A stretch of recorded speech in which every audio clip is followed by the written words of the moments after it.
গল্পের নাম প্রজাপতির গল্প।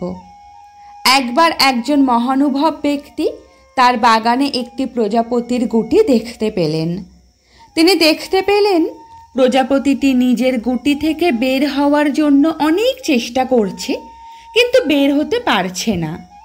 সদ্য জন্মানো প্রজাপতিটি অনেক চেষ্টা এবং পরিশ্রম করছে, কিন্তু যে ডিম বা গুটি থেকে সে জন্মেছিল সেটি থেকে সে তার শরীরের বাকি অংশ বের করতে পারছে না।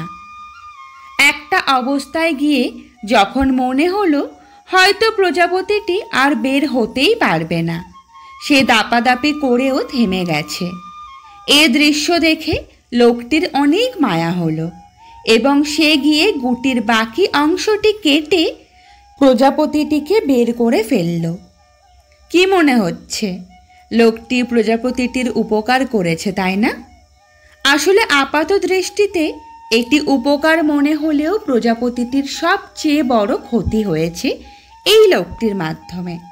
কারণ প্রজাপতিটি গুটি থেকে বের হয়ে আসার জন্য যে চেষ্টাটি করছিল, তাতে প্রজাপতিটির শরীর আগামী দিনের চ্যালেঞ্জ নেওয়ার জন্য প্রস্তুত হচ্ছিল। তার ডানা ঝাপটানোর ফলে গুটিতে থাকা ঈশ্বর প্রদত্ত তরল পদার্থ তার ডানা শক্ত হতে সাহায্য করছিল।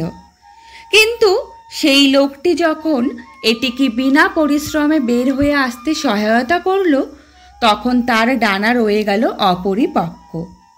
প্রজাপতিটি আর বাকি জীবনে কখনো ঠিকমতো উড়তেই পারেনি, কারণ তার ডানা ওড়ার জন্য যথেষ্ট মজবুত ছিল না। তো বন্ধুরা, আজকের এই গল্প থেকে আমরা কি শিক্ষা নিলাম? জীবনের প্রতিটা সমস্যা, প্রতিটি প্রতিবন্ধকতা আমাদের সামনের দিনগুলোর জন্য শক্তিশালী করে। কষ্ট ছাড়া বড় হওয়া যায় না। তাই নিজের জীবনের চ্যালেঞ্জ মোকাবিলায় অন্যের আশায় বসে থাকা বা অন্যের কাঁধে ভর করে পার করে দেওয়া আমাদের নিজেদের জন্যই ক্ষতিকর।